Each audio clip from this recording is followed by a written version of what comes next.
started. So welcome everyone to tonight's event. I'm Laura Broderick and I'm the Commercial Partnerships Manager here at the Building Centre, and I'll be your host for this evening's session titled Retrofit Meets Natural Materials. So I'm delighted to welcome you, especially on such a sunny evening, so thank you for taking the time to still attend. I'm very hopeful the sun will be out still as we finish.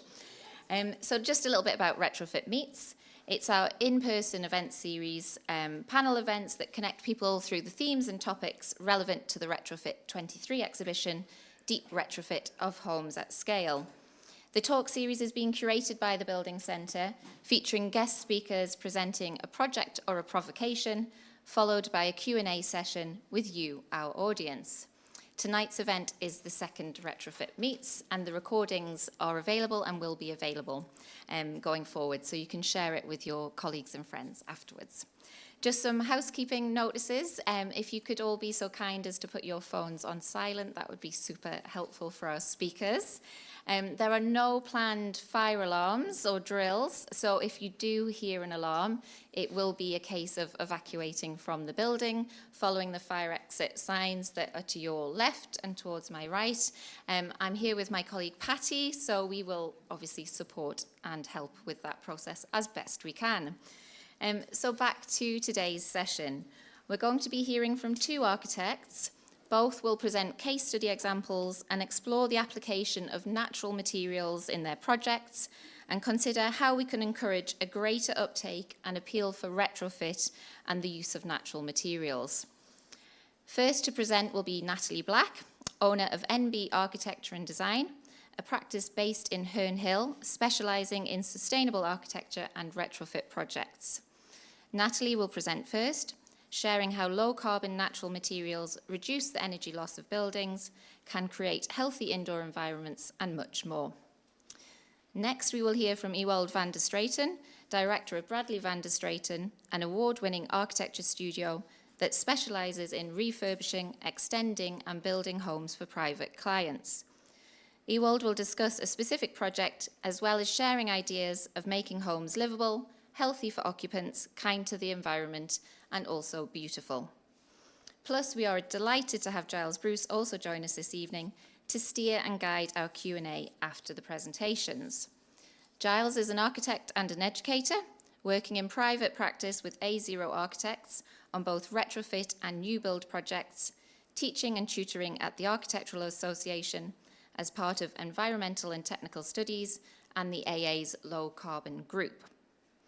We're going to take your questions after both presentations, so please think about what you might want to ask, but reserve them for the end when Giles will direct our discussion through the panel seated here for that stage of the event. So let's get started. We're going to hand over to Natalie now. So thank you all for attending, and please welcome Natalie to the stage.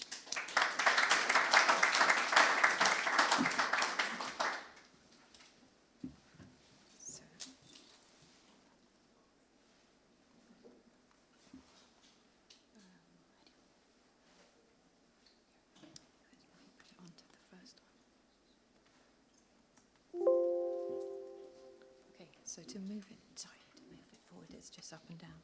That one. That one, yeah, okay. I'll stand by the mic. My voice isn't very loud without it. Hello, everyone. Just to get a steer of the room, how many non-architects are there here today? Okay, I've tried to make it not too technical, but for everyone else, I hope it's technical enough.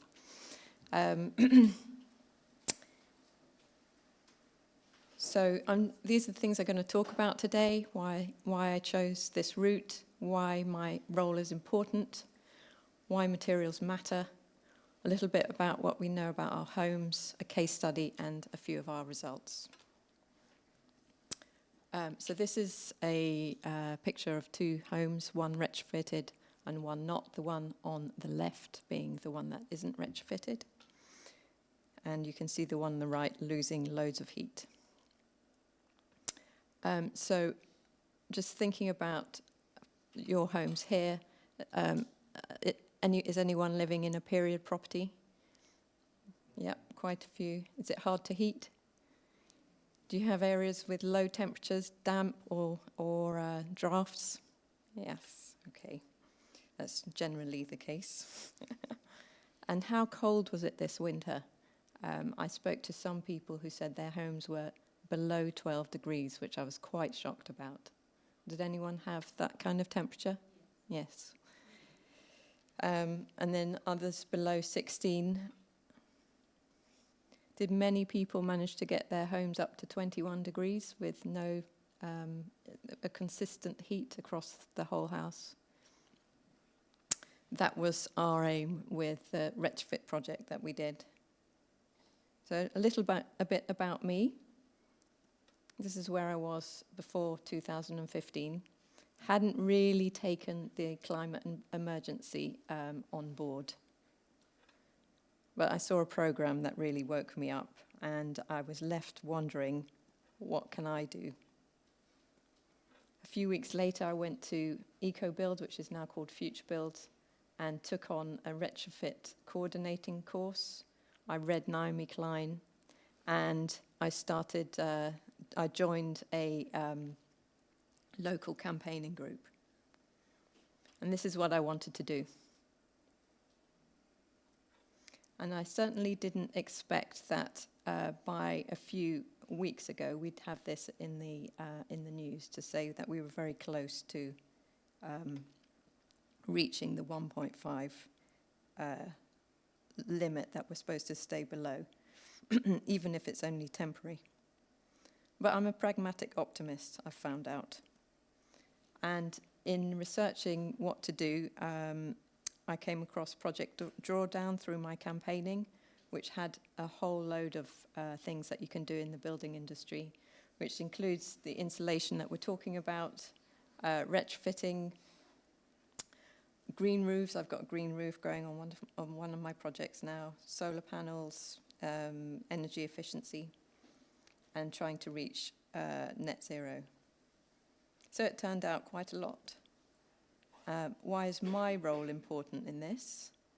Well, if we look at how much our buildings emit, about 28% is to do with the operation of them, the heating, or the power that goes into the buildings, and about 11% is to do with construction materials that we use.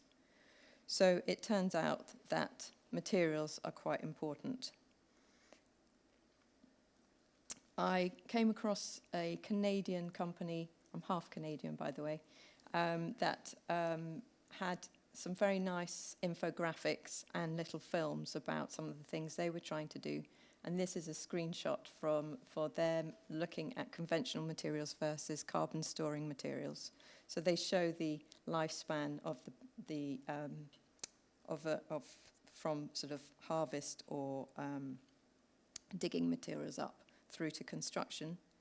And if you start from a position of that building material having been grown, you start from a position way below zero, and therefore you're in a good position when you start constructing. And by putting that material into the building, you're storing the carbon for the lifetime of the building. And this particular company looked at how you might build the same building 4 different ways and the different emissions that you would get. So the one on the left being the most high carbon materials, concrete and steel, and the one on the right going towards mud and straw. And I felt that we were in the sort of yellow bracket with the work that we did. So we can pivot how we build to make ourselves part of the solution, which is what a lot of people are trying to do at the moment. What do we know about our homes? Well, we know that our homes emit 35% of the energy used in the year, use 35% of the energy from the UK and emit 20% of the carbon. And they are cold and they leak a lot. And now they're increasingly hard and expensive to heat. So this is the project I'm going to talk about. It's a case study in Muswell Hill, where we use natural materials to as much as we could.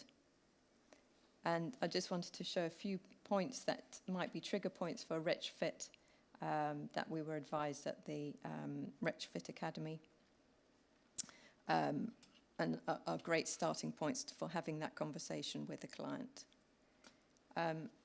We always start with looking at the energy consumption of the building when we start, and this one was pretty much a derelict property, so it had as low a EPC rating as you could get, and an energy demand of 650 kilowatt hours per metre square per year. And for those who don't know what that means exactly, I've got a graph here which helps to explain. So we started at 650. A regular leaky house would be about 300. A modern house is about 150, and if you take it to passive house levels, you go down to 15. We were aiming for Enbee, which was about 25.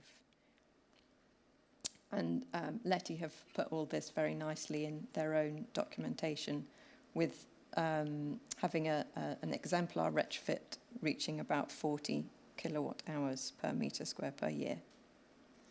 We used the passive house planning package to establish what our predicted energy was going to be. And to feed into that, we looked at all the build-ups across the external walls. And this is the calculator that we used for that. It's very simple to use. You just fill in all the different building materials. They have a lot already in the software. It's also very inexpensive software. It only costs about $100 a year, and so inexpensive that I share it with a friend of mine who doesn't seem to mind me using it. So it's pretty good. So with that, we are able to look at our build-up. This is the build-up we did for the rear wall. The rear wall of the building was in really bad condition, so we actually rebuilt it. And we rebuilt it in timber stud, which was filled with flexible wood fibre and had a solid board on the outside. And then we hung the bricks off that. And on the inside of that, we had OSB to deal with the airtightness, a wood wool panel, and lime render as our inner layer. And it gave us a predicted U value of 0.15. And here's a photograph of it being built. So this is the collection of the materials we started out with. We ended up dropping the clay plaster and the clay paint, but we used the rest of the materials here. And just to give you an idea of how much we dropped the U values, an existing wall is about 2, and we dropped it to 0.3 to 0.32. That was the existing envelope. Wherever we built something new, we managed to get to 0.15, and that included the roof and the basement. And in terms of windows, an existing single glazed sash window has a U value of 5 to 7, and we got that down to 0.85 to 1. And in fact, one of our window suppliers is here today, if you want to chat to him later. So this is the building as it started at the back. As you can see, it was in really bad condition. And we examined the back quite thoroughly to decide whether to take it down. And we were taking down the central chimney. And by the time we had done that and all the brick scarring, we decided that it did make sense to actually take it down, salvage the bricks, and rebuild it. This is a view into a sort of lovely cathedral-like space that we started out with. This was after we'd taken the ground floor out, and the blue line is where the ground floor was, and it was before we dug out the basement, and the site being all set up there, looking, at one of the clever things the builder did was to buy a lot of the materials up front because of the huge fluctuations that we were experiencing during that time, and we also stored a lot of the salvaged materials there as well, and you can see some bricks towards the back. This is the top floor at the roof, when the roof had come off, and at this point it felt like we'd demolished so much of the building. I rang up the VAT specialist to see if we could be rated as 0, but we stayed with 5, which was because it had been a house of multiple occupants.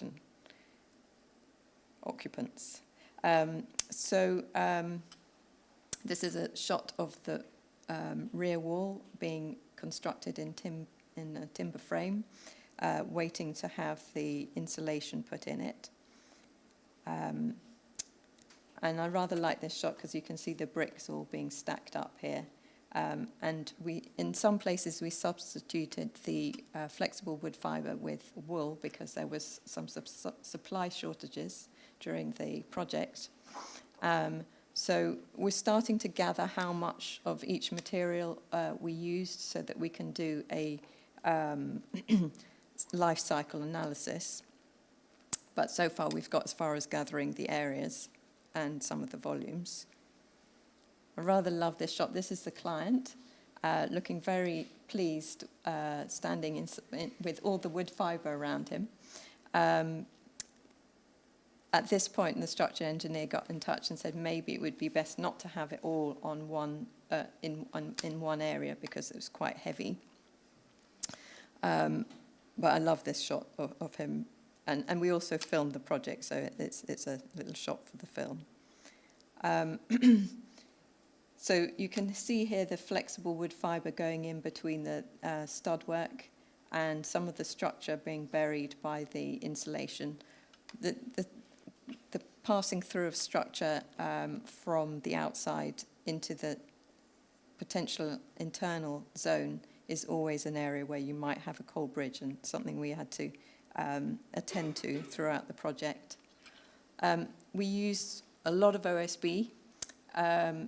You can see it there. It's got little blue bits of tape on every single screw hole. That was to stop air leakages at those points, and all the joints taped up as well.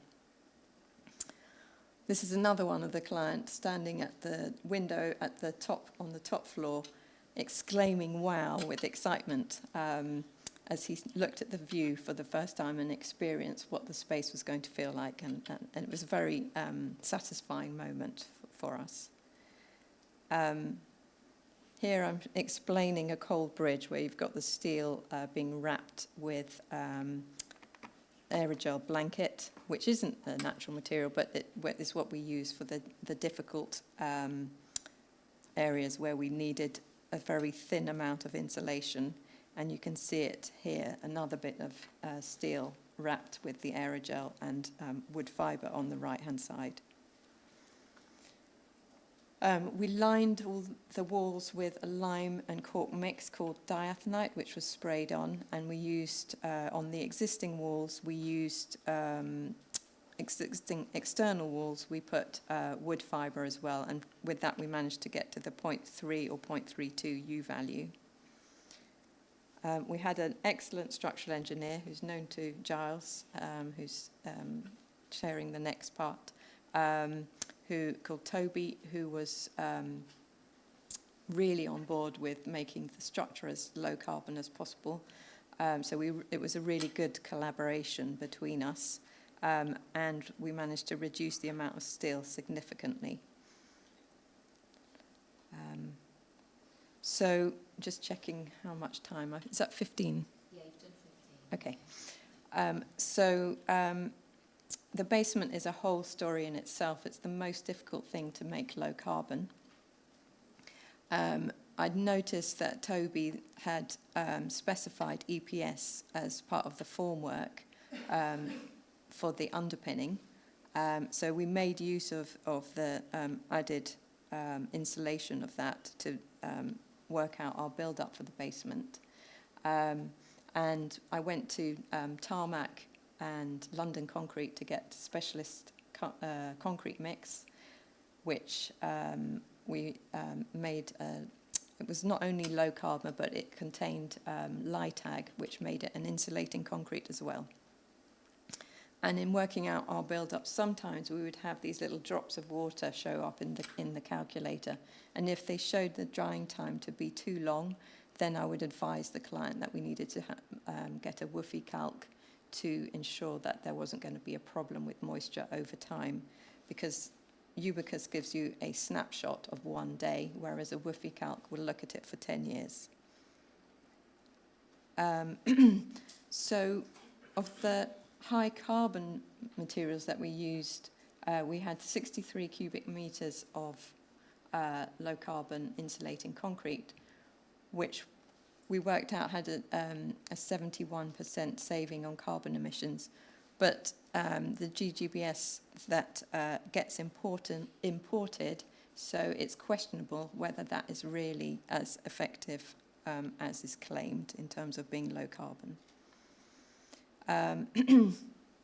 But we were able to insulate the remainder of the basement with cork boards, and we lined it with a recycled C plastic membrane.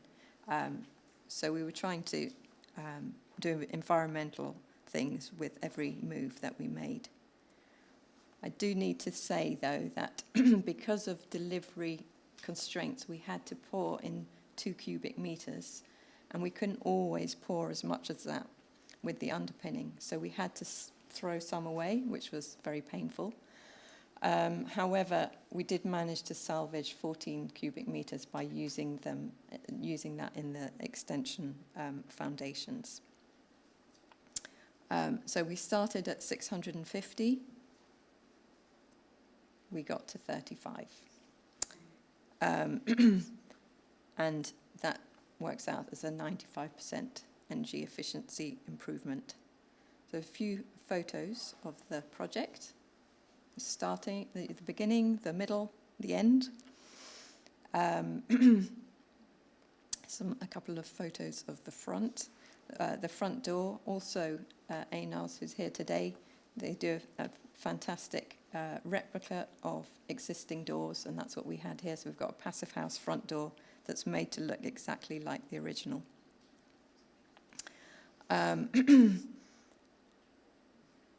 Where we started, the proposed design, one of the tours that I did while it was in construction, and how it looks today. And another shot of the extension.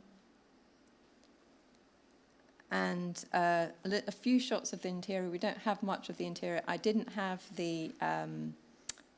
I was taken on board to do the retrofit aspect. We had another architect doing the layouts inside, and we had an interior designer, so we were a big collaborative team. And a shot of the extension, which was so by my having the external walls, I asked to design everything that you could see from the outside, so that included the extension and the top floor. We're waiting for the interior photographs to be done fairly soon. I quite like this shot on the left because you can see the gypsum plaster in pink and the lime plaster in white. So you can see that where we went from one material to the other. And some of the internal finishes, just to give you an idea of a little bit of what it looks like. One of the windows on the top floor. This is me showing a group around and showing the window. And I had a really nice message on the coldest day of the year from Siri, who said that it was 20 degrees without the heating on. So that was very satisfying. This is one of the top floor rooms before the furniture went in. It's got a really cool colour scheme. There are in fact 23 different colours across the building. This room was pink and green.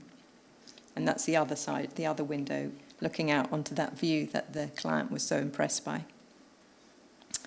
So we're trying, in general, as a practice, to make both design and the performance as important as each other.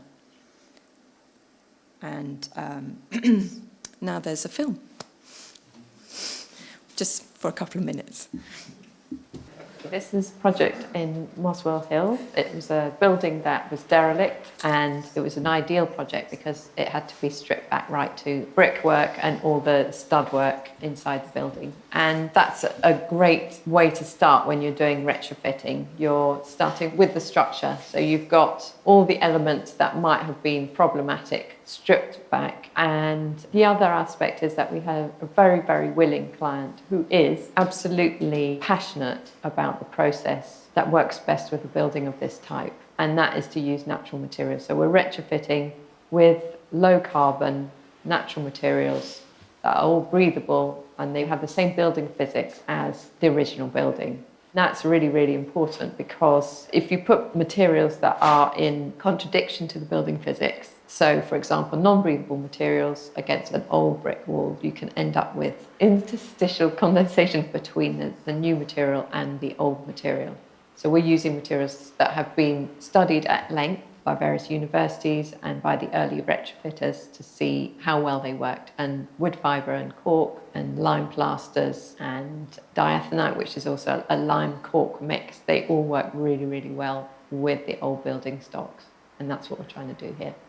We're really, really keen to do a low carbon project that addresses the climate emergency and influences others.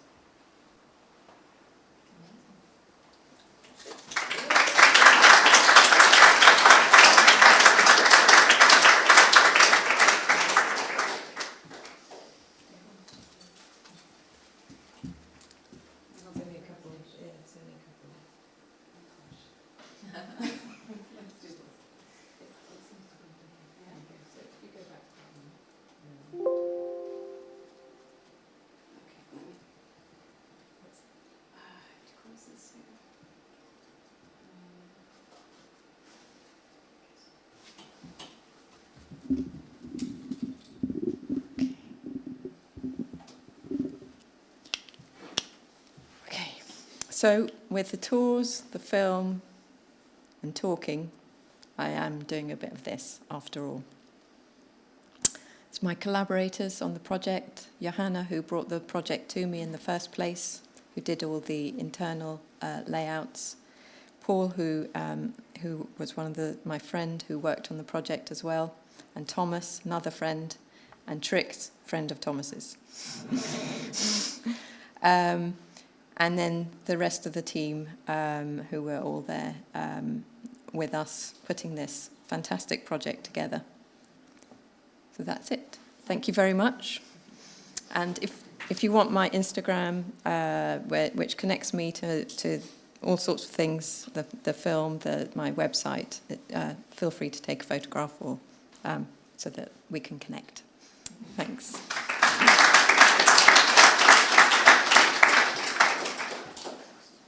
Thank you so much, Natalie, and I'm sure you've got lots of questions, but just hold them for now because we'll address them to Natalie and Ewald at the end. But super interesting, and I loved your spontaneous vampire story that you shared. Thank you. So we've got our next speaker. We've got Ewald van der Straeten from Bradley van der Straeten Practice. Slightly different style of presentation, but obviously the theme of natural materials will carry through, and then together there'll be a discussion just to explore some of the projects and the ideas and the materials and the applications, and where do we go from here? How do these projects continue on? Okay, so yeah, we're ready, I think, with that one. And you probably need to make this higher for you. Yes. So, some backwards. I think it's fire of you again, isn't it? Yeah.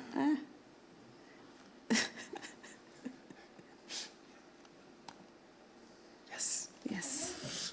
So if I click, yes, okay, go. Right.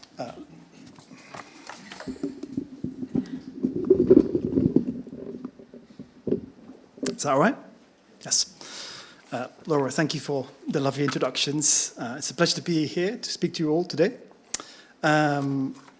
what am I speaking about? It's one of our latest projects called, or we called it The Judd.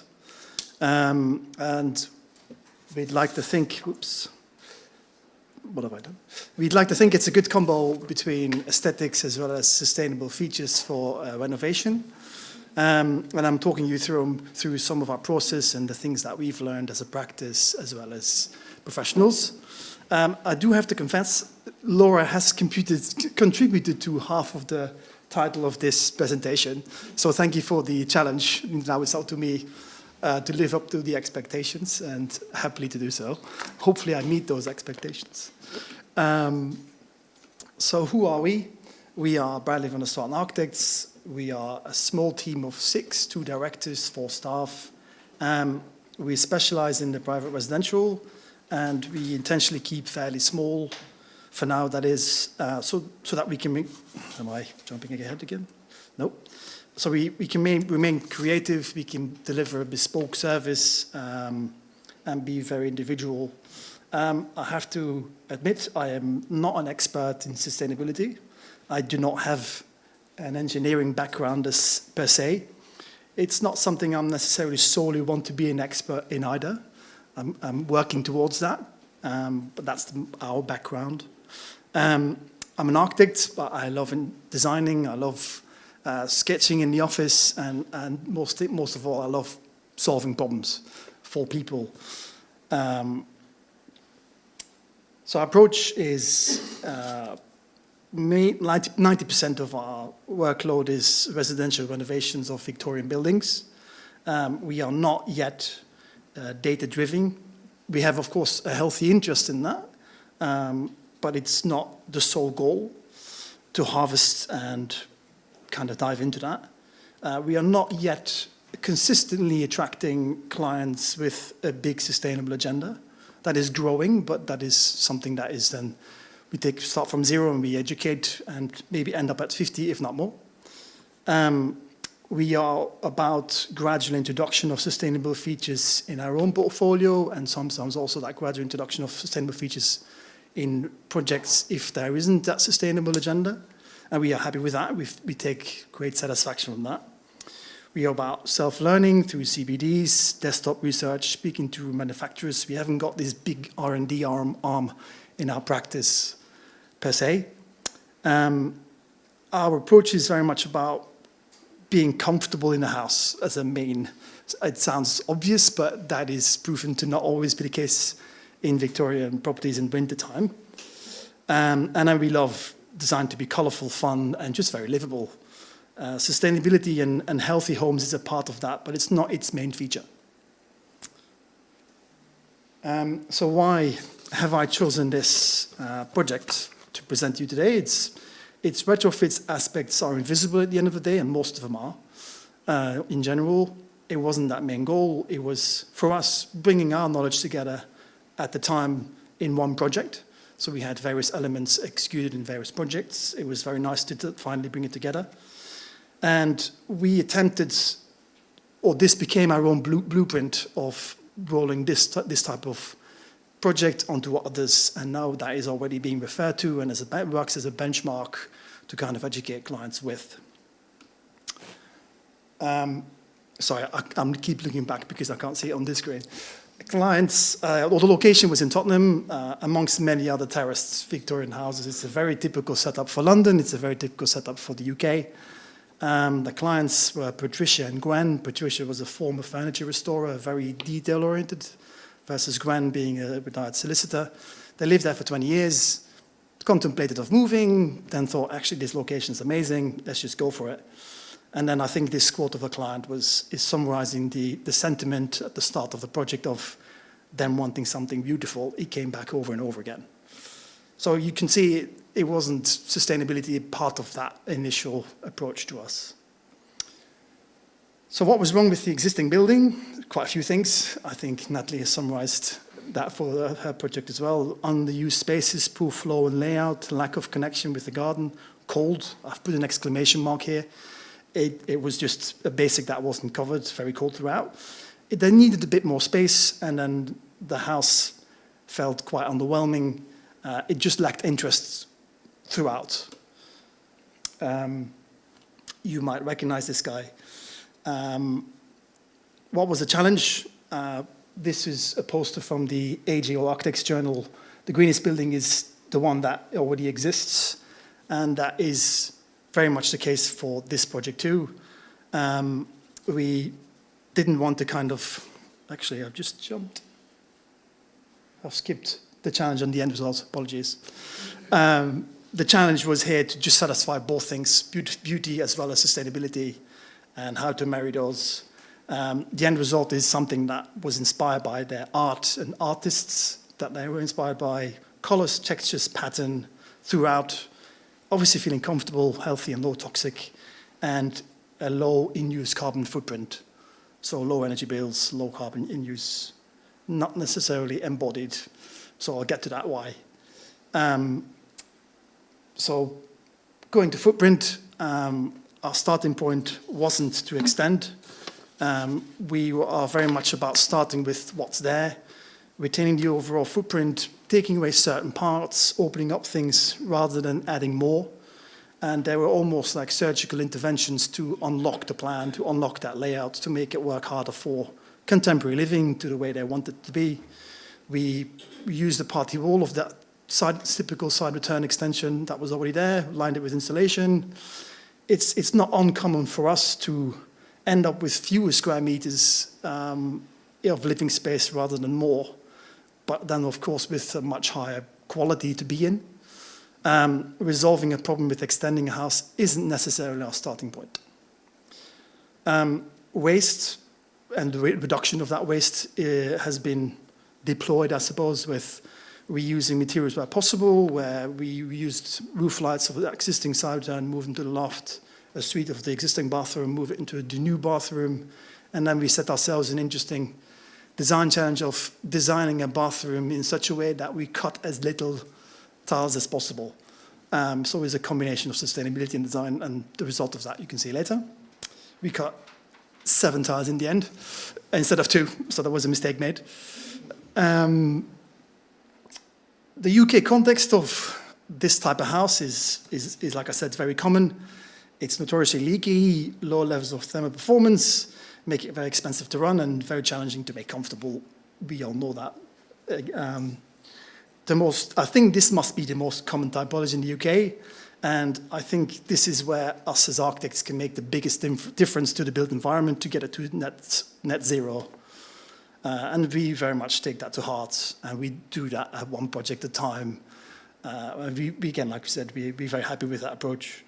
And we are also very happy that we are part of this new retrofit movement, or at least the airtime it gets at the moment, is also very satisfying to see. How did we do that? Similar to Natalie's project, where we tackled thermal efficiency of the envelope first, increased air tightness, these are the basics, whilst respecting the physics of the building, keeping it breathable, lined with the walls with cork insulation, lime render, these are tried and tested techniques. It just requires quite a bit more labor because there's many layers of wet trade involved. Wrap this all around the property. Secondly, we have to come clean. We are not perfect in this project. We haven't been perfect. This is not a masterclass in sustainability. This was a combination with newer man-made materials rather than just natural materials. And the reason for that is not all planning regulations allow you to have big roof build-ups, or if you haven't got the high ceilings, you are forced to reduce the insulation levels to get to the same U values. So we were ending up using phenolic boards to insulate that loft to keep build-ups thinner. We introduced a series of technology, air source heat pump being one of them. We've noticed in the last few years that this is more and more becoming part of the conversation with clients. It's easier to convince people, but we still, in this project, had to kind of convince, or the client didn't want to be a guinea pig, although this has been around for decades in Europe. I think the media's got a lot to do with that policy as well, where it's not talked about enough, so people don't know it, so people are scared to commit to it. So the clients were all the time on board with that us sharing some data I say recycled from somebody else, and then eventually the renewable heat incentive helped to get them over the line to commit to it. There are other things that are still not in favor of the rollout of this heating strategy for the country, like the planning system is very much behind on their thinking. They deem this being an air conditioning unit, and they want to be kind of reassured that it's not having the same environmental impact like an air conditioning, so they ask for expensive noise impacts assessments, they ask for restrictive locations to put that, so it's been not the easiest to locate it, not the easiest to get it through the red tape. Aesthetically, these things aren't necessarily lookers, I think, but I'm confident, you know, the bricks of telephones in the 80s have now become beautiful iPhones. They are working on that, I'm sure. It needs a space compromise where you kind of need to put this in your garden, need to put this on your patio, in the side passage. If it's not great to look at, you know, this is a compromise. Most people are okay with it, but it's not as a gas boiler where you hide it in a cupboard. And obviously it needs that well-performing envelope. A lot of work needs to be put into the envelope first before this can be rolled out. If not, you might end up with lukewarm rooms and a massive electricity bill, if not done right. So first things first, work on the envelope. Solar panels, I'm not going to deep dive into this. We've added as many as we could. Only 5 of them made it, or 6. It's a small household. There only are 2 in there living there permanently. If that, they travel a lot. So the requirements on their electricity bill isn't huge. It works for them. It makes a difference. They're not fully reliant on this, or can't be, but it makes a big enough difference for them. And I suppose the last piece of technology is, if you can call it that, is use of healthy, low toxic materials and finishes like paint. Very big focus was made, or was had, on low VOC paints, not giving off any toxins in the air, to increase the indoor air quality as much as possible for years to come, because that makes a difference for years to come. So our process and challenges of the implementation, it was that the clients did not have sustainability as part of that brief. It became part of the brief by gradual introduction and education, planting seeds very early on. We kind of inserted some elements and features in the first sketches, in the first feasibility and concept designs, to kind of get the conversation going. If it's completely new, that's the good place to start, we feel, rather than enforcement and, you know, do it my way or the highway kind of thing. It's very much middle of the road at that point in time. And it's becoming easier and easier to build upon that knowledge and that understanding. We didn't have, at the time, any tried and tested projects to relate to refer to convince with. That has changed now, and it's definitely becoming easier having that experience. It's less of a leap of faith now than it was then. Obviously, we did as much explanation as possible of the benefits to the planet, their own finances, carbon impact. Renewable heat incentive was still running at the time. That's now come down. Was still relevant, and there was a deadline for that, which helped, March 2022. After that, it was cut down. So let's go for it. Let's get it in and signed off. Was part of the conversation, and then running costs and analysis, slide analysis was done with the help of a heating engineer, where he came in, measured the U values for us, and then specified the system. I wouldn't recommend doing that without a professional. And then because of all this ambition grew along the way throughout the process, and halfway through, suddenly this big decision was made, having to go back to the drawing board, ditch the bad technology, and then introduce the good technology, but we were happy to do that because we knew it was the right thing to do. That's the first part of the brief. The second one was to create something beautiful, which was so important for particularly Patricia. So the inspiration of the brief was very much like this. This mood board was filled with brutalist architecture, lots of texture, colors from artists like African art, particularly Donald Judd jumped out at us. Andreas Gursky, I think it is. Gursky, apologies, I didn't know them at the time. The Chrysler building the lobby of the Chrysler building was their favorite kind of space. And these influences kind of combine into a shared aspiration for the home that then transcended the ordinary. So this particular artwork stood out for us, where this was a pivotal moment for us, where we kind of reinterpreted this sculpture. It's untitled, 1963, it's called, or untitled, whatever you want to call it. And this had for us kind of potential to kind of just flip. And that, what you see at the bottom, that we took that as a literal interpretation for the ceiling of the kitchen ground floor. And then this was then a catalyst and a guiding benchmark for every subsequent like interior choice on colors, on textures, etc.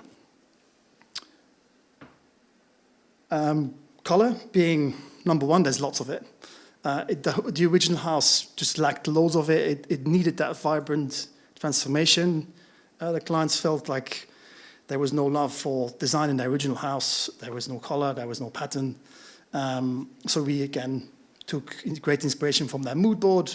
We introduced this Delilah pink I dressed up for the occasion. So matching that is on the kind of funnel above this loft staircase. So you walk up to the loft and you got roof lights. We kind of lined that with a curved plasterboard lining in two colors, making spaces interesting, vibrant along the way. Various shades of blue were introduced in the dressing room. Was fully blue, immersive blue. There was blue concrete on the outside. There was blue Velcro mat MDF panels on the inside of the loft. And texture, which is next. That there is, the color scheme was derived from that terrazzo and the chunks of marble inside to then match various elements of the kitchen. Texture is next. Another layer of interest was added coming from that brutalist architecture. This particular example is the loft space where we introduced a reinterpretation of the dado rail or the paneling on the wall with a Velcro mat MDF panel, which was then routed out by the contractor, creating this fluting. He will never do that again. He massively underpriced and massively underestimated the amount of work required, but we are lucky to get it through. But he was happy to do it. He was amazing to try out new things and be creative with us. We introduced a pegboard in the kitchen where I had various holes in plywood. You can have artwork kind of orchestrated and curated for yourself. We used like three-dimensional, unfortunately, concrete tiles on the ground floor, kind of referencing the Doric Roman arches, giving it that tactileness that you really want to rub your hands over it whilst passing by. Kitchen splashback, on the other hand, was, going back to it, quite a lot softer with tiles, 3D flat panels, again, to capture that on the mount task lighting. Pattern was the next layer of finesse added to it, where this tile was amazing, delivering on both, where it was not just providing that texture, but also a triangular pattern. So the flutes were made of triangular tiles, then installed one by one, and giving you this illusion of something Moroccan, some people say.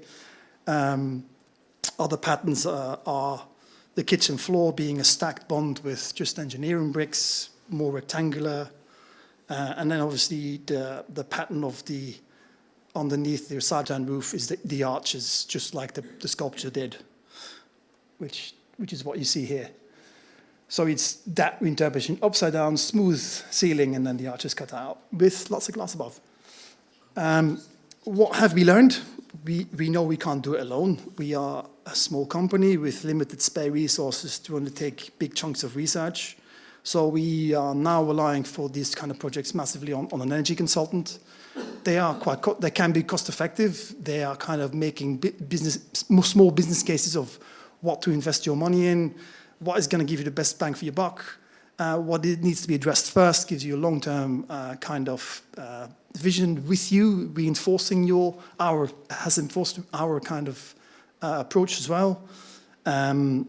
And they can introduce you to new technology that we wouldn't necessarily always stumble into. Next one is we have started with a database of our own projects, pre-reno versus post-occupancy, and just measuring pre-renovation kind of kilowatt or prices versus other projects against each other is already giving us loads of power to educate clients with, look, this is where you score versus this other house or versus the average of our own projects, and you only need 3 to do that. We got about 10 of them in there now, and then post-occupancy is now feeding into that. It's a really powerful tool, not to measure itself necessarily, but it's to convince people of this is where you are, and this is what you could be having if you do this and this and this. We very much take the small wins. We are not trying to be perfect with our projects. We find it very satisfying to implement as many as we can. Sometimes that's one sustainable feature. Sometimes that's about all of them, or whatever you see here is as many as we could. And there's a lot of satisfaction in that. We've kind of devised our own strategy for clients to get air source heat pump ready, we call it, where it is providing a long-term vision for you need to do this first to actually then start thinking about an air source heat pump. There's a lot of steps that need to be made before that. And kind of talking the clients through that is a healthy exercise, that it's not a simple thing of slapping on some insulation or just sticking in an air source heat pump. It's a lot more holistic than that, especially with old buildings. And then conclusion is, for us, that doesn't need to be a compromise between beauty and sustainability. You can do both, and yes, we can do better, but this is an attempt at it to combine both as good as possible. And lastly, I don't know if you can spot the 6 tiles or 7 tiles that are cut, but it was supposed to only be 2, I think. 1, 2, and then the set out of the windowsill was too high, so we had to cut 5 more. But everything else was a brain teaser of getting everything not cut. It was amazing as a 3D challenge, which was then, I'm proud to say, we only got 7 tiles. So thank you very much for your time.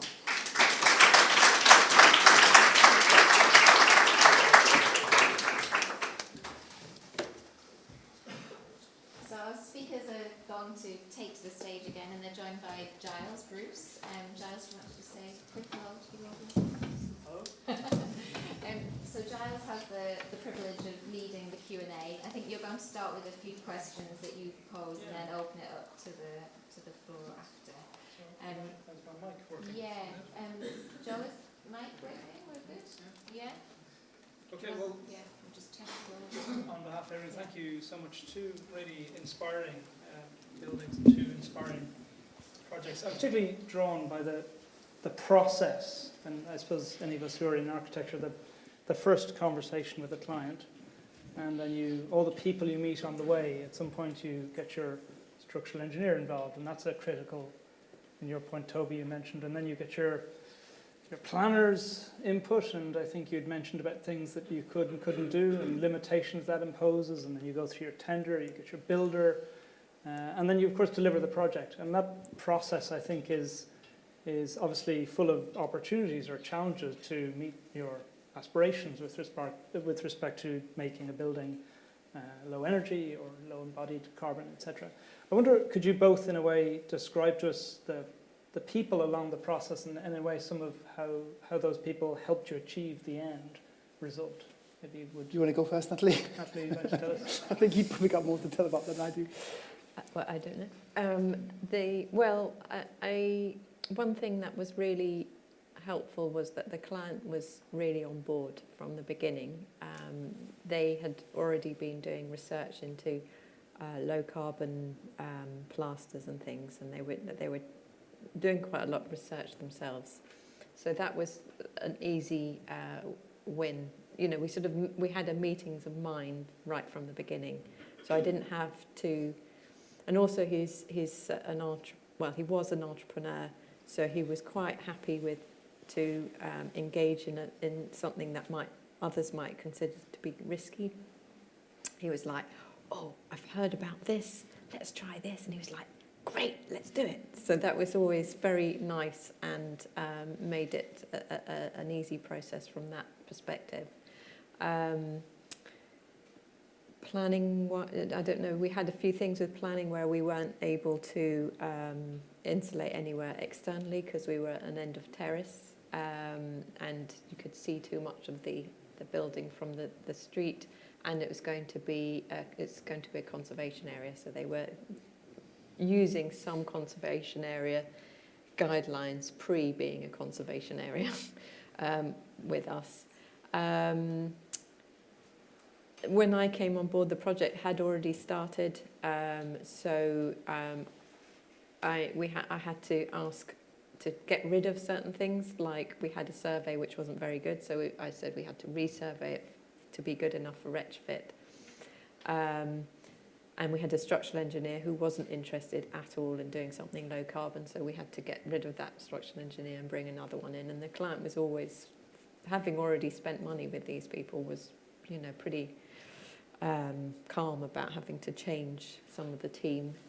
And we also had, so we had Toby and we had Casper from Inhabit, who was really experienced with all the low carbon heating systems, the MVHR, the air source heat pump, the solar panels. He dealt with all of that. And we had a fantastic contractor who sitting, two of them there, waving hello, who were really, really amazing to work with and very knowledgeable. So overall, we had a very strong team, I felt. And also Johanna, who brought the project to me in the first place, very, very experienced with, particularly with planning in Muswell Hill. She's got 150 projects through planning in the area, as a sole trader, I might add, which is pretty impressive. And then Josephine, who came in and helped guide the client, who was they were incredible, well, very good on the eco side, but in terms of visualizing things, that wasn't their strength. They really needed the guidance of an interior designer to really help them with all the colours and things. And that wasn't part of my remit in this project. So it's a very long answer, sorry.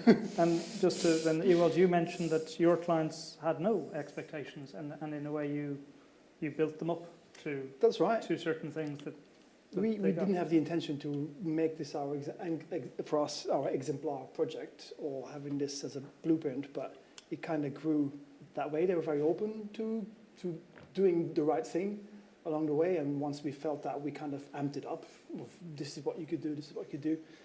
I think that the people that I can pull out in the process that weren't necessarily straightforward was the contractor. He wasn't probably as experienced with sustainable technology and features as such. Nonetheless, the execution is there, it's done well, but we always struggled. He's not the first, we built many projects with him. He's always rolling his eyes with the thing about air tightness to get, and that's not him, just him. Many builders say so and roll their eyes when you mention that word.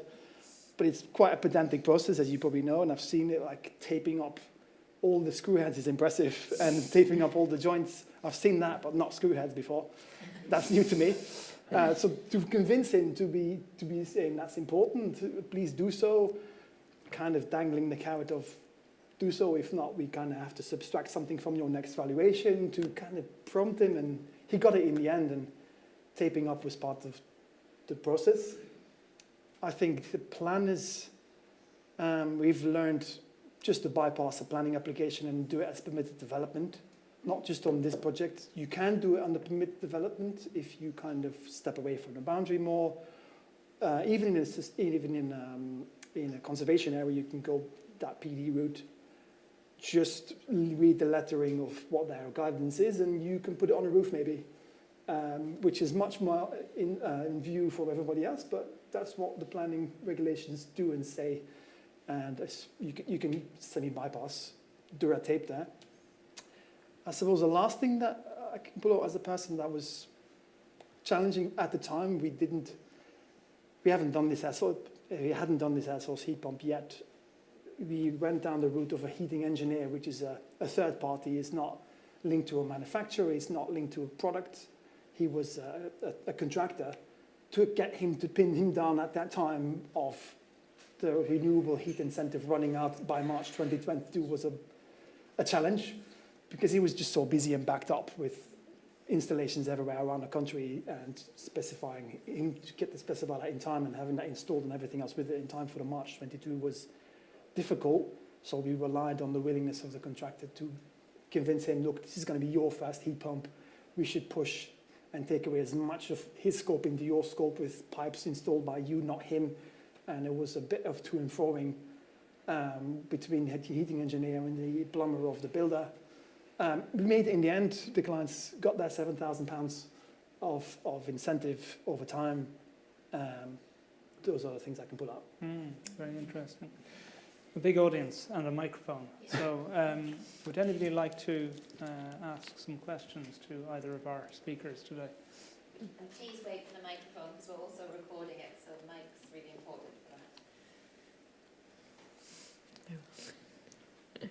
Yeah, this lady over here. Hi. In either of your projects, did you install an MVHR system, or did you figure out that there would be such that you didn't need to? I didn't, so that's an easy answer. Yeah, we did. We had an MVHR.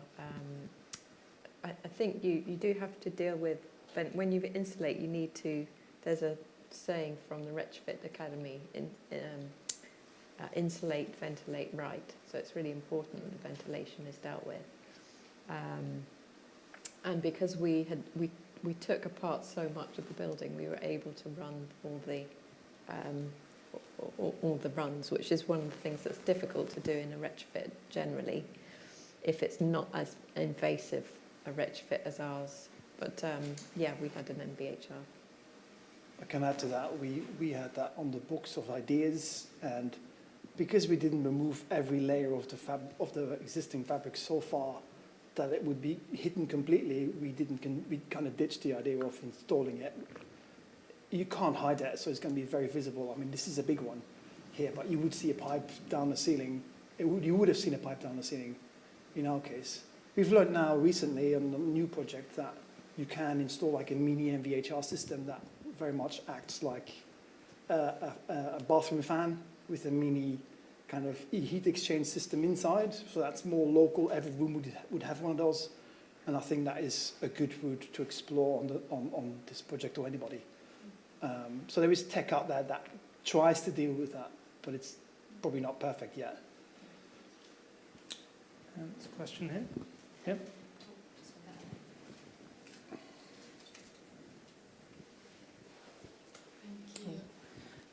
Thank you, Natalie and Brandley, for the nice presentation.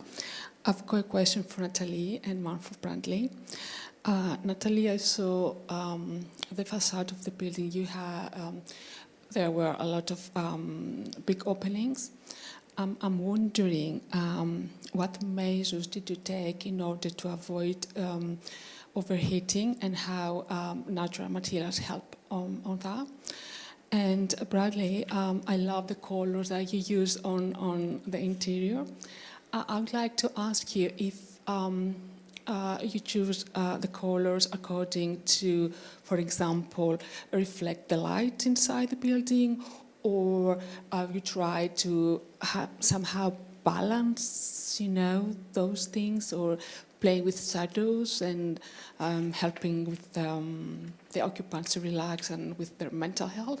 So just wondering how, the concept of the colors that you choose. Okay. Thank you.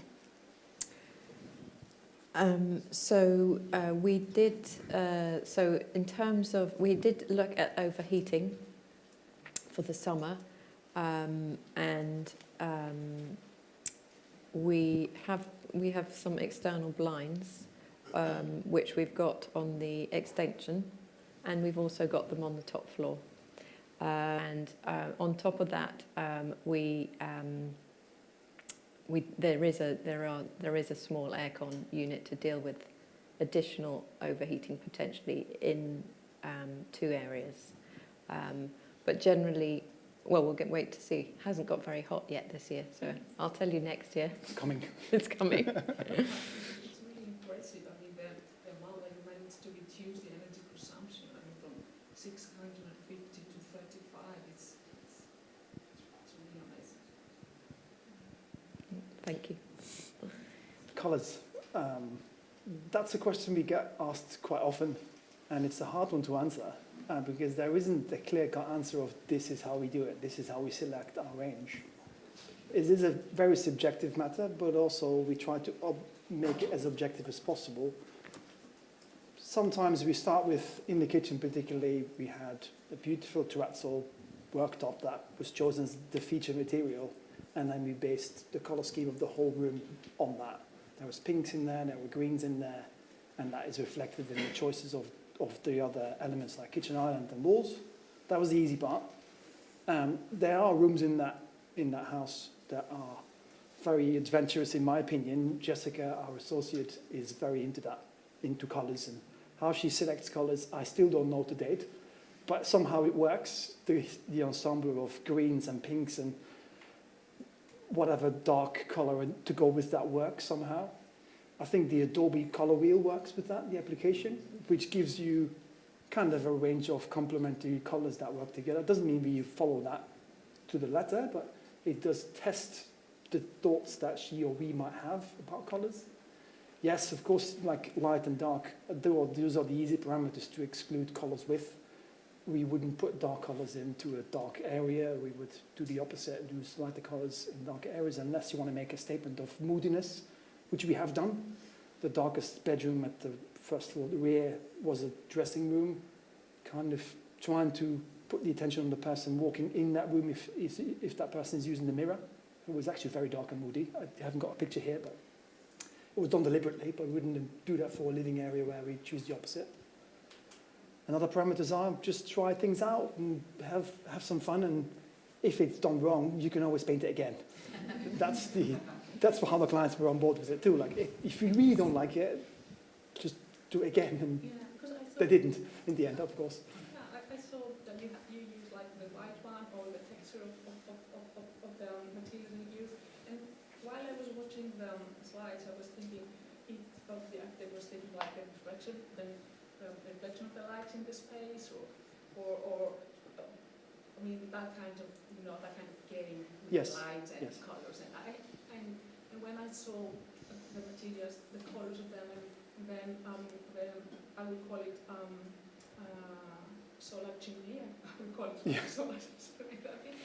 I was thinking about that, how the light was like a kind of inspiration for the colors and how Yes. to light the space and all this stuff. That's right. On that particular element of reflection, 2 areas in the house were deliberately chosen alongside the finish, so not being matte but reflective in the kitchen ceiling. We wanted to have that a highly polished finish, but then that would have been astronomically expensive to have that painted on site in a mirror finish, because the ceiling had to be perfect. Any blemish or any kind of misalignment would have shown up. So not eggshell, but somewhere in between an eggshell and highly reflective, to reflect the light of the sliding doors on the banquette in the kitchen. So you see the opening double. If you look out to the garden, you see the opening, of course, sliding doors to the garden, as well as the reflection in that painted finish of the ceiling. And then the lilac pink solar chimney, you call it, which is a good word, or description. There's 2 tones of pink to accentuate the curves, and that captures the light differently. So the curved was dark pink, and then the opposite wall were lighter pink. There's a question there. Hi there. Hi, thank you very much. Very interesting, both presentations. I was just wondering, if you look back, was there either a technology or a technique that you were a bit sceptical about before your project that you now think, wow, that was a game changer, that made a huge difference? You know, it could be the insulating plaster that you hadn't used before, but you now think, I'm going to use that time and time again, or the ventilation, or the type of window, or what have you. I'm just intrigued as to, were there any kind of moments of epiphany that you just thought, that's it, I can see this working and I want to use it again? I've got one, if you want to have a think. Sure. Yeah? I mean, it's not a huge breakthrough, but it's the breaking of the misconception of an air source heat pump not working was the breakthrough, where, yes, you got all the data here that says you one thing, but then you are competing with anecdotes of a client saying, oh, I have a friend here who's done the air source heat pump and it doesn't work. And I have another friend in France who's done an air source heat pump in an old building without insulation, and they are freezing in winter. We had to battle against those anecdotes and keep convincing them with data. So now we know this works, and that was a breakthrough for us to say, combination of heat cork insulation will give you enough insulation and thermal mass to maintain the heating enough to deploy the air source heat pump. It's maybe not the answer you're looking for, but that was the aha moment for us.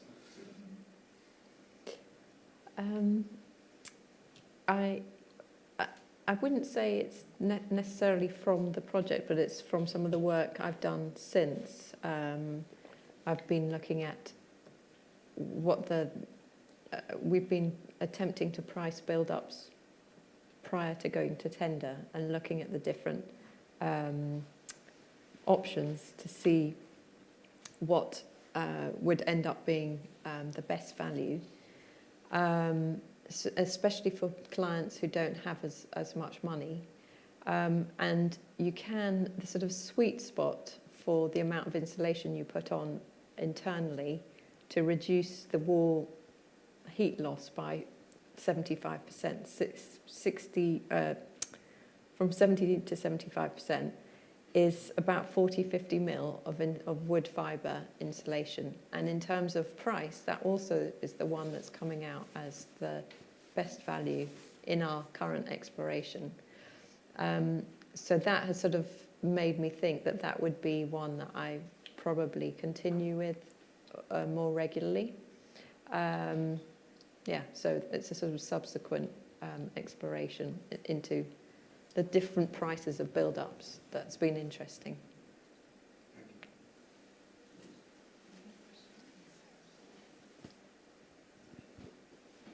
Hi. Super interesting project. You sort of referred to there being sort of early adopters and the clients with new ideas for the clients. Do you see at what point we'll get to this being sort of more mainstream, or do you see natural materials in retrofit ever getting to that point?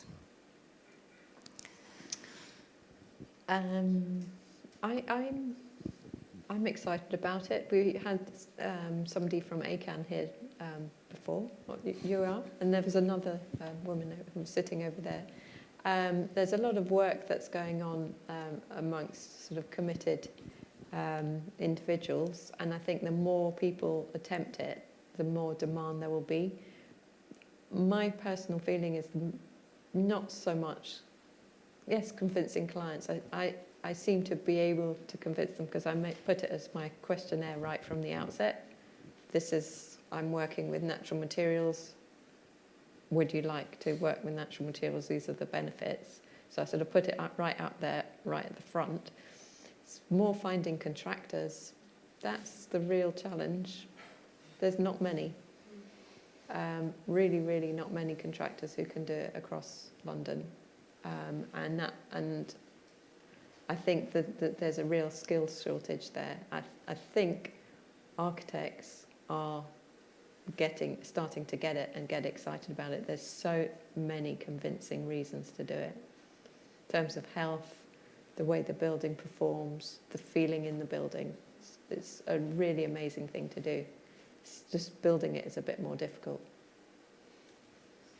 I've noticed it being more of an issue of affordability. I think the clients that come to us, or potential clients that come to us, they all want it. It's very easy to sell to invest in natural materials and explain the benefits. They're obviously there. And who doesn't want to touch and be surrounded and live with natural materials? It's usually being cut out for budget reasons, mainly, above anything else. So it's about choosing your priorities and explaining those priorities and what is going to give you the best value of this natural material versus that natural material and element. And which is why we have learned to take peace with small wins. Yes, cork insulation is one thing, but you can't do everything else, but that's great. Because you can build on that and you can get air source heat pump ready eventually, or you can build one room at a time.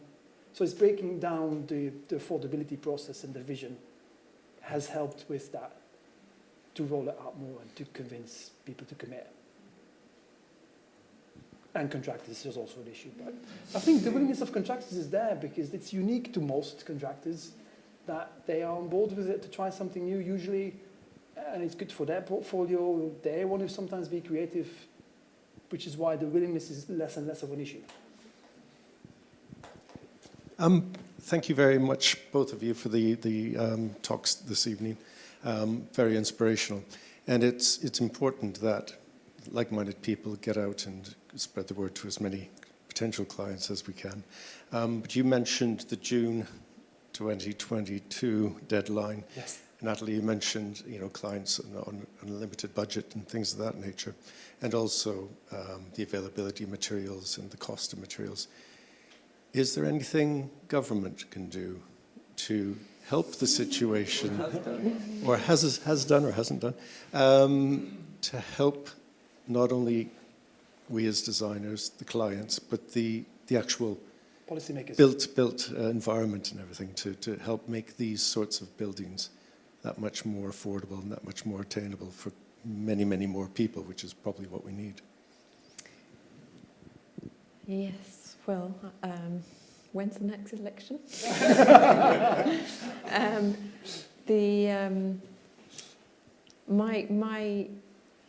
So I'm a big fan of Ed Miliband, and he is really, really educated in this space. And my hope is that that is going to bring about some changes in terms of funding. In Italy, they give something like 150,000 euros to retrofit projects, which is really Significant. it's a significant amount of money, and it's what is needed.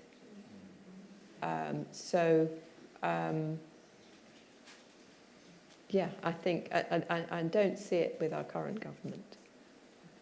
It's a very controversial thing, as you know, to roll out a policy that people have to retrofit, which is what's happening in my home country, Belgium.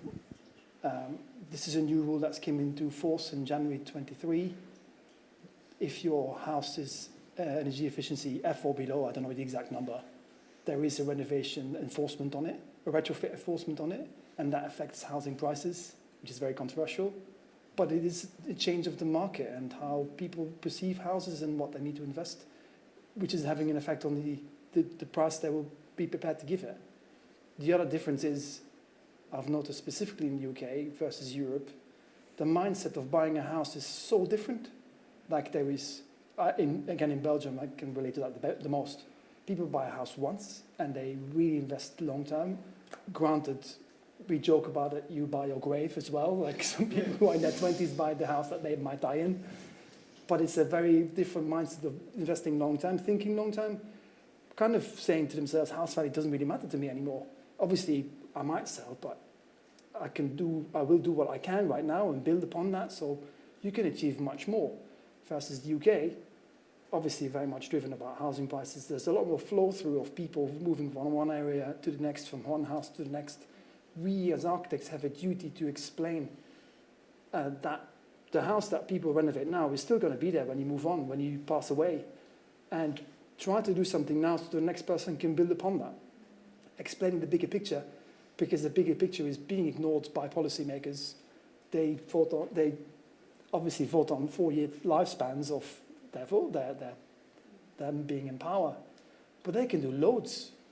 And this token gesture of renewable heat incentive of £5,000 for air source heat pump is a joke. But I'm also waiting for the next election. So we have time for one more question, and then final comments from the chair and the guests.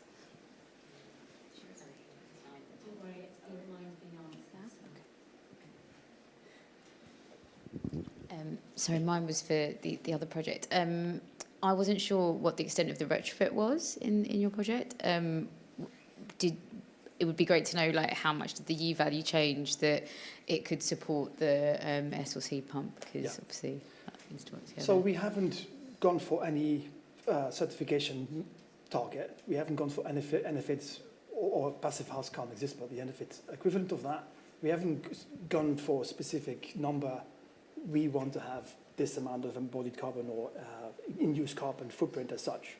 We have taken the approach of comfort. The question mark of how much can the client afford with insulation has been one driving force, as well as when is the dew point starting to be taking place, at what thickness. If you go too thick with cork or wood fibre, is very similar. You end up with condensation inside the wall, and that system of just lining it with cold wood fibre doesn't work anymore. You need to think about a ventilated system. That alone is a massive retrofit element. I don't know the numbers. We're going to get the numbers next year. We will harvest them. But we don't know now it's comfortable, and we know we made, I don't know what percentage it might be, 60, 70% improvement, if not more. But then you add solar panels, which is obviously reducing the reliance on energy. You add the air source heat pump and how it is built, it's deriving heat from air. I can't give you, unfortunately, I haven't got the numbers, but we just know and we're happy with this is a big difference. It's just to get the balance of making the air source heat pump like be effective. Yeah. You've got to get like a good enough fabric, right? So I was just wondering if Well, how do you measure that is different to many people. Some people are kind of focusing on their wallet and what would it cost me for me to run that successfully if it's low, or it could also only just be I'm doing something for the environment, I'm happy with my SLC heat pump and I'm happy to pay more for it than versus gas. That's also successful for a different person. Obviously, having low costs to run is great, and for us that's been the driving force for most of our clients, and we can prove as long as we hit less than gas, it's a win. And anything on top of that is bonus. So it's not, like I said, data-driven. It's more about more balanced approach, holistic approach.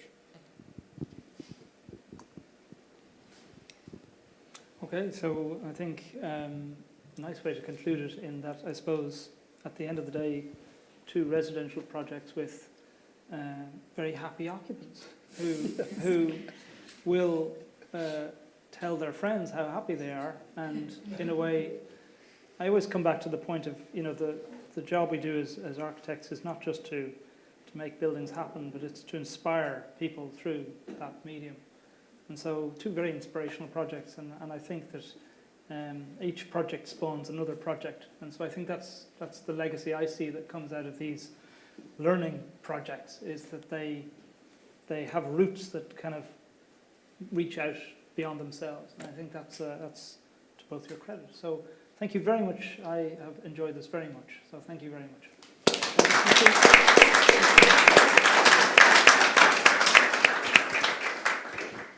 And just a final note, oh, that sounds really loud. Just a final note from me as the Building Centre representative here tonight. Thank you again for coming.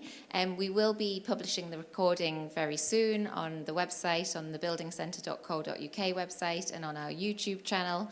There are past recordings of the other retrofit events we've already held. So we had Dr. Tom Woolley talking about natural materials yesterday. That was an online recording, and I think that is available already. So if you've come tonight, obviously interested in natural materials, do check out that recording. I'm sure you'll kind of gather and learn more information listening to Dr. Tom Woolley.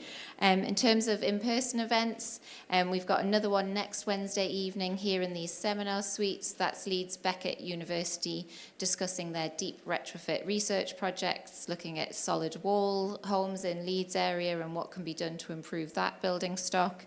We also have another Tuesday lunchtime session on the 20th of June with Studio PDP with Marion Bailey, talking about or reflecting on 10 years of retrofit projects from her practice.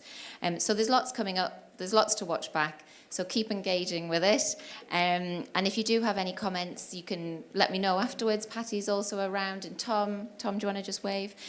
So if you do want to give us some feedback or ideas for things in the future, please do speak to us.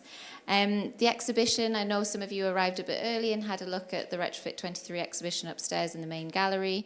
That's running till the end of September, so if you want to bring client groups, anybody, colleague groups in with you, feel free to do that. And if you want to, have a meet and greet with somebody from the Building Centre team, you can email and get in touch, and we'll come and show people around. So yeah, I think that's it really. But thanks again to Giles, to Ewald, and to Natalie, and for you for taking the time to come this evening. So thank you, everyone.